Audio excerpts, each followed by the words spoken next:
Gaming Bolt presents 15 things the next Destiny expansion should not have. We have a ton to talk about, so let us jump right in. Poor raid drop rates.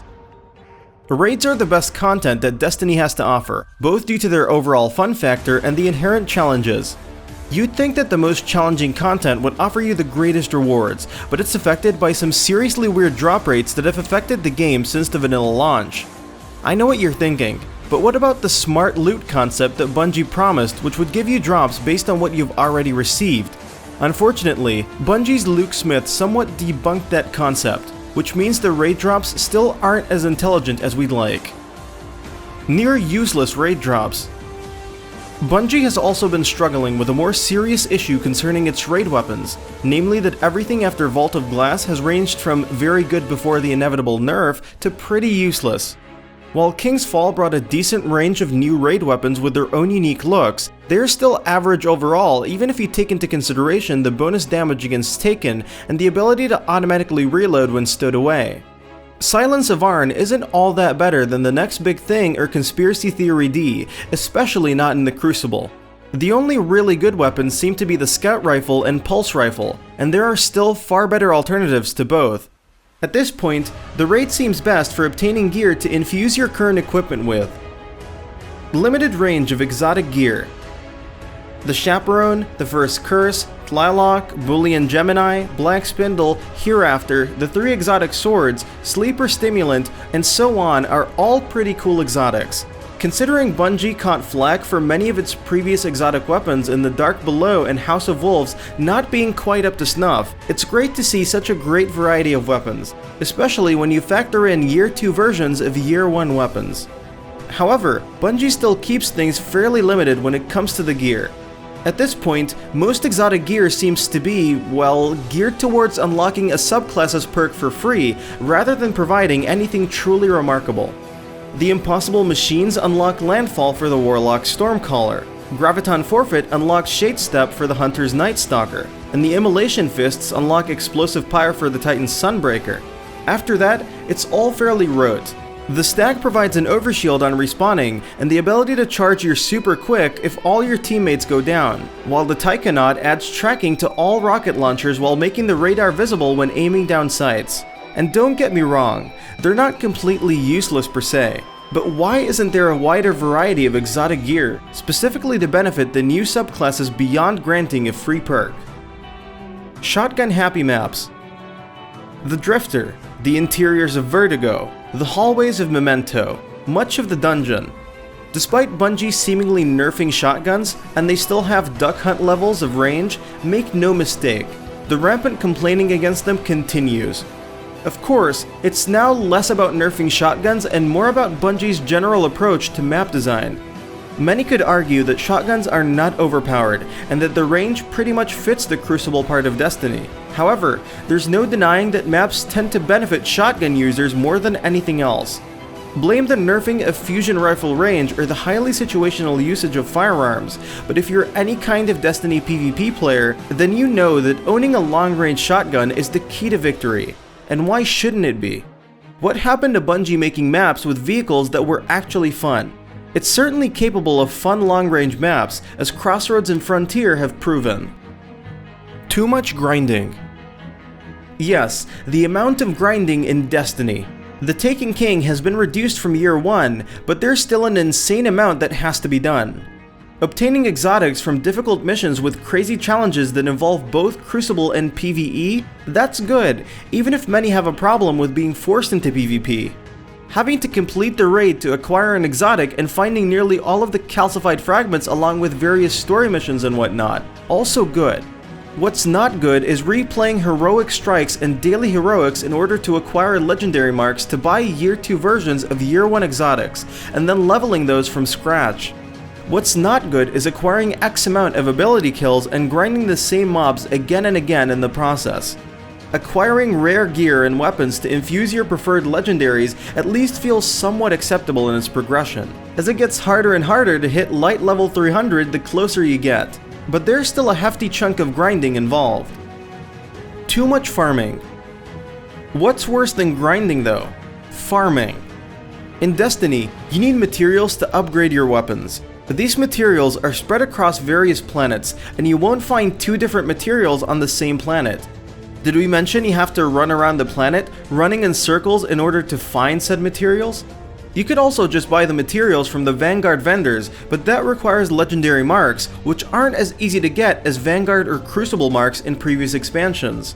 That's not taking into account the weapon parts and armor materials you need for upgrading and infusing your gear. Crucible Lag. Enter into any Crucible match and you're liable to find at least one person with a red bar connection.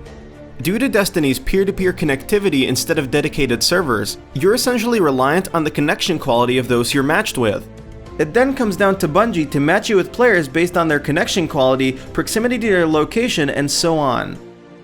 The problem is only exacerbated when Destiny deems it necessary to connect you with players from halfway across the world for the sake of matchmaking.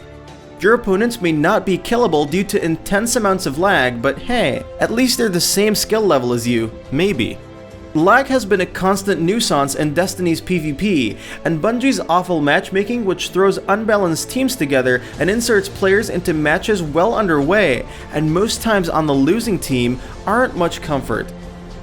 No in-game LFG options. When Destiny first launched, it was a rather curious beast, and by curious, we mean frustratingly stupid in many design choices. There was no in-game voice chat and no matchmaking options for endgame activities.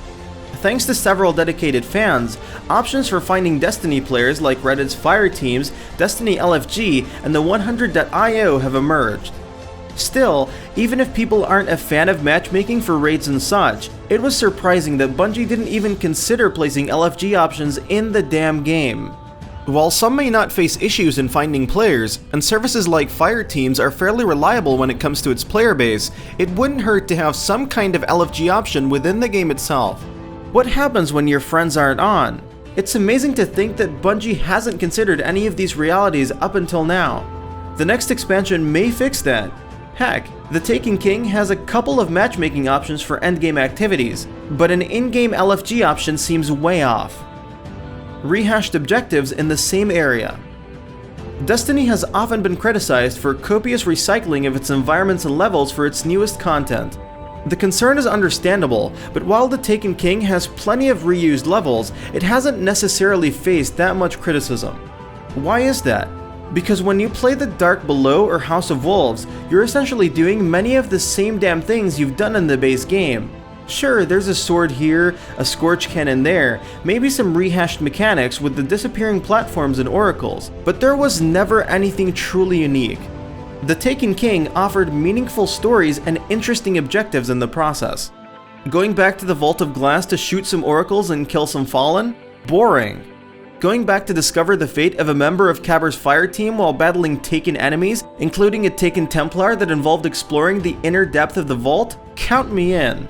Even if the strikes copiously reuse areas on the Dreadnought and the Cosmodrome, they offered fresh new objectives and actual cooperative mechanics. Can we get more of that in the next expansion?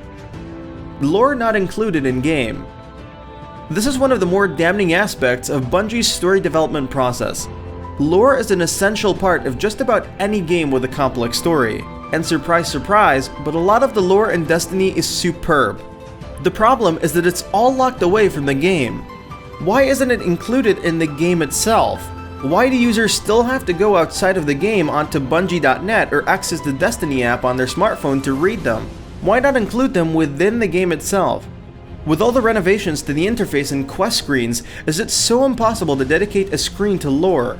Of course, that's not as bad as less compelling story compared to lore. Ask anyone about Destiny's story when the game first launched, and you'll hear a number of complaints about the storytelling. Certain plot elements aren't explained at all. Of course, the dedicated fans of the game will scoff and tell you to read the lore for all the answers, but the question remains, why did Bungie tell so much better stories in its lore than in the main game? Fast forward to the Taken King, which not only has a better story, but actually creates and revisits intriguing subplots, fleshing them out and giving life to the characters, events, and settings around us.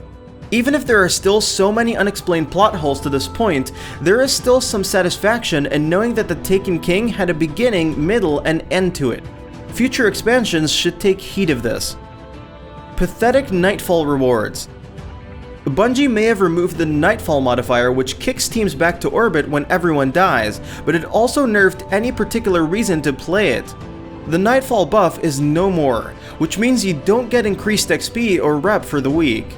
The burn modifiers now only cause players to do twice the amount of elemental damage, while enemies can do triple the amount of damage.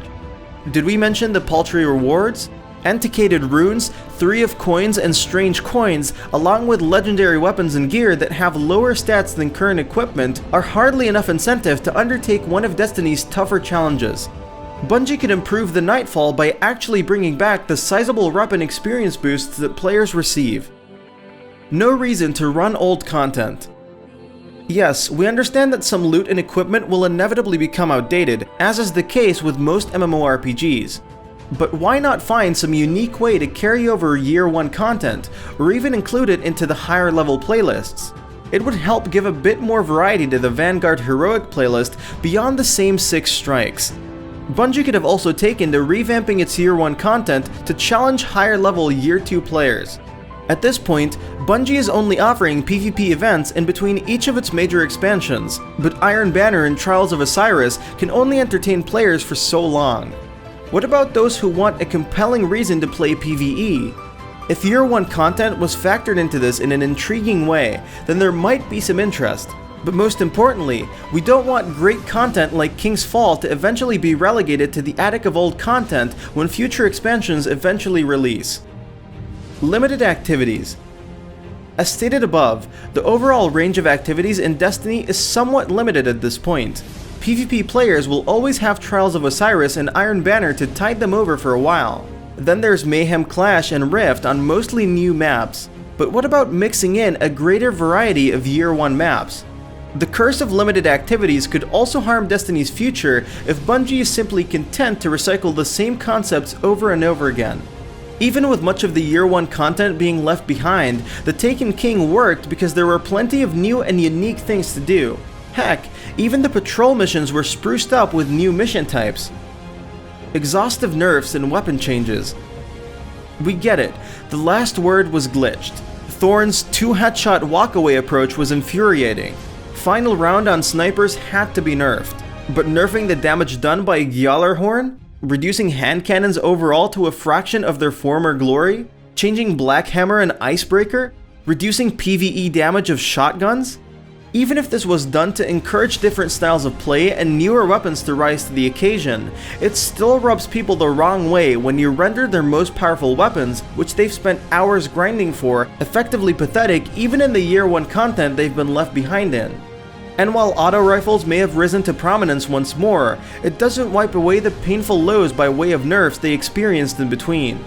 Hopefully the next several expansions will see less overhauls to weapons that work pretty well in the current climate. What do you feel Bungie's Destiny should avoid or include in future expansions? Let us know in the comments below, and if you like what we're doing, please go ahead and click that subscribe button. Until next time.